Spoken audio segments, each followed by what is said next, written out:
I thought I would begin asking you about how you approached dealing with Coltrane and what your relationship was to his music. I watched a video earlier today. I think it was when you were at Brick, that video from when you were at Brick, and on it there's a moment, George, where you say when Jawole approached you about the work, you were scared because you knew you'd be the only musician in the work, and even in some of the voiceover in the piece, there's a few times when people say, "Oh, I'm a little intimidated," or this is big and this is huge, and so I'm wondering if you all can speak to what it means to approach Coltrane and deal with this seminal musician in jazz. And I'll say one more thing, just to sort of frame this. We know that jazz music is vast, and there are many important figures, but there are some names that are bigger than others. And Miles Davis and Charles Mingus and Louis Armstrong and I'm sorry, what's that? Art Tatum and these artists who not only were exceptional performers but really changed the landscape of where the music was going. Dizzy Gillespie, Charlie Parker, and so Coltrane would be absolutely one of those musicians. So I'll turn it over to y'all. The immediate thought that comes to mind is we are not trying to emulate John Coltrane and his music. We are trying to be inside of the practice of a listening that allows us to ascend and transcend into spheres that are beyond us. And so that was something that we really worked diligently in, was not trying to be his music, not trying to imitate his music, but trying to bring to life the things that live inside of us. Yeah, for me, it was, seeing where our lives paralleled and learning about his early childhood and him growing up in the AME church, his father being a pastor, and what sounds came from his, what influenced his sound from that experience. I grew up in a Southern Black Baptist church, and so, to me that drew me to him, or, just made me feel a little bit closer, to him and to his work, is finding that similarity and that connection to where, I could, pull from my own experiences in relationship to what, I found inside of his work. Well, for me, as a jazz musician, Coltrane is one of those guys that changed the direction not only of how the tenor saxophone was played, but also compositionally. And then Jawole called me and she said, hi, I'm thinking of we're going to do a tribute to John Coltrane. And I'm like, wow, that's great. And so she said, we're going to base it on his signature recording, which is of Love Supreme. And I was like, wow, wow. She said, would you like to? I was like, I sure would, yes. And then I was like, who else is in the band? She said, no one. I said, wait a minute. Just wait a minute. I mean, I actually almost, decided not to do it because because of the recording is so iconic, and the drumming of Elvin Jones and the piano playing of McCoy. I hope I'm not taking up too much time. But anyway, but I talked with another close friend who you all know Diane McIntyre about it.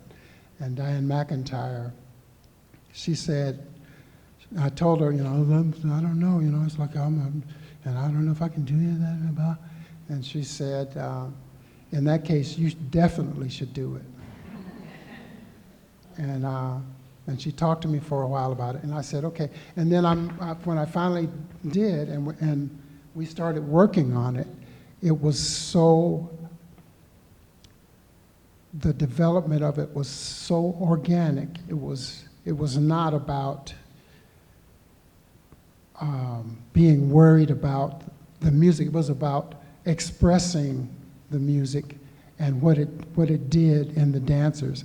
And I never really, at one previous time, for a real short piece with Diane McIntyre, but I never collaborated with dance in that way. So it's very profound for me as a musician and as a pianist. And I just hope everybody gets it. I'm wondering if we can talk a little bit about the role of improvisation in this work. Obviously, it's central to how jazz functions. One of the other great quotes that I've stolen from that jazz documentary is they talk about improvisation for jazz musicians as the ability to make a masterpiece in the moment. And what I love about watching the collective, George and the dancers, is those moments when you surprise each other with an improvisation. And for us as an audience, not being able to tell when it's being improvised and when it's structured and when it's some hybrid of both of those things. And so, can you talk a little bit about how improv functions overall for Urban Bushwomen, but specifically how you're using it in this piece, and maybe how you're using differently in this piece than you would in the other works? Yeah, improvisation was heavily a part of the process, like generating material, and we worked with a dramaturg, Talvin Wilkes. Great Talvin Wilkes. Who let us do some character development, and also within the company, it was a very collaborative process to where we were also given prompts, and we transcribed music, which is like just embodying like one of the instruments, like embodying the horn or embodying the drum or the bass line or the cadence. One track that we used in particular was a piece by Robert Johnson, Preachin' Blues. We really delve into that and use improvisation to transcribe not only the syncopation of his voice, but also like the feeling behind it. We also would improvise, we called it like the band state. In a group, just improvising, to Coltrane's music and other music as well, to find other influences. But yeah, just what we were hearing. So we did a lot of deep listening, as Sam has said previously, a lot of deep listening and having conversations with the music and also with each other as a part of the process. And then also in the work, a lot of it is improvised in both halves. And usually what we did was we tried to keep to the structure of jazz improvisation. So we would often start with a score, something that was known. So, say someone created a phrase, we would learn that phrase, or, just have like a set movement or material, and then use that movement, break it up, and take it on, whatever felt potent to us, and, however we wanted to speak with that movement, with each other, and also with the sound. I don't know if you would add anything. Yeah. Something that is fascinating to me is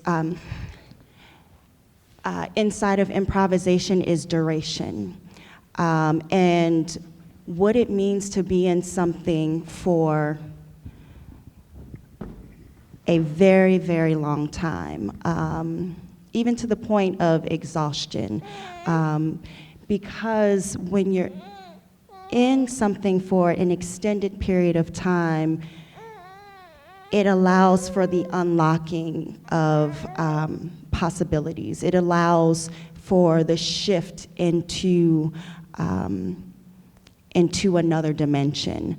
And we spent a great deal of time just being inside of music, inside of our bodies, inside of different forms of research, whether that was going to the museum. We took several trips to the museum. We went to see the David Bowie exhibit. We went to see Haitian voodoo exhibit, and all of that is information. So we're taking in and imprinting the things that we're experiencing, and then we're allowing those things to live and move through us, to allow our bodies, to allow our minds to be informed by. And in this work, we talk a lot about accessing states, different states of being. And so also inside of that, what does it mean to be in a state where you're in a deep, deep listening? And what does it mean to be in the not something that, a lot of the material in this work is set material. It is set structure, and it's also being informed by the listening and the responsiveness to each other, to George, to what we're hearing, what's happening in the space. So it's a combination of the two. And so what does it mean to be in a state where you're caught in something? And what does that being caught do to you? It will do something different to each of us because we're different and we experience very differently. So we had these different states that we are able to lean into, that we're not just moving. There's a foundation. We have a foundation that is allowing us to move into these places of unknown and known, that we know we're going somewhere, that we know we're accessing something very specific. So. And that's really the same way that jazz musicians talk about their experience as well. Particularly, I'm struck by what you just said about we all respond differently because we're different, and there's a reason why,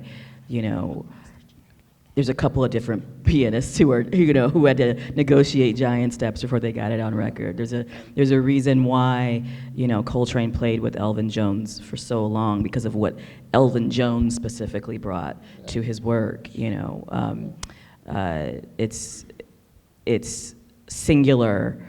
It's more than unique. It's singular. It's something that only Elvin Jones could do, and the same could be said for Jimmy Garrison or McCoy Tyner. Like that individuality. That honoring the individual in the group is very much an Africanist and a jazzy principle. The question was about the use of vocals in the work and how that came about. So there are 3 vocalists in the company. It's myself, Tendai Kumba, who's a jazz vocalist, and Dubois Akin. So we played with vocalization a lot in the process as well, exploring things sonically. And then also, Tendai having a specifically jazz vocal background, had really started to explore what it would be like to have like a journey, a vocal journey from blues all the way to bebop. And Jawole was fascinated and also grew up in an era where like bebop really influenced her specifically. And so we spent a lot of time like exploring bebop and what that, sort of syncopation required physically and then also sonically, which, that track, that jazz, that vocal track was explored and generated by Tendai.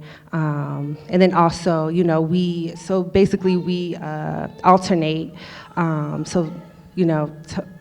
Yesterday it was Tendai, today is me, tomorrow will be Tendai. We alternate that track to help our voices, preserve our voices, because it does require a lot. Like marrying the physical exploration with the vocalization is something that we wanted to delve deeper into in this work as well. I'd like to add something Sure. to that. It's also part of the tradition of African music, singing with no accompaniment, and for many kinds of occasions. And the vocals, one thing that always strikes me about you and Tendai, there's a lot of the church in it, and that goes back way, way back, like centuries back. And and I believe that for that reason, that it's so fundamental that I think that's one of the reasons that people respond to it. I know that's one of the reasons I respond to it in the way that I do. So it's also part of our history.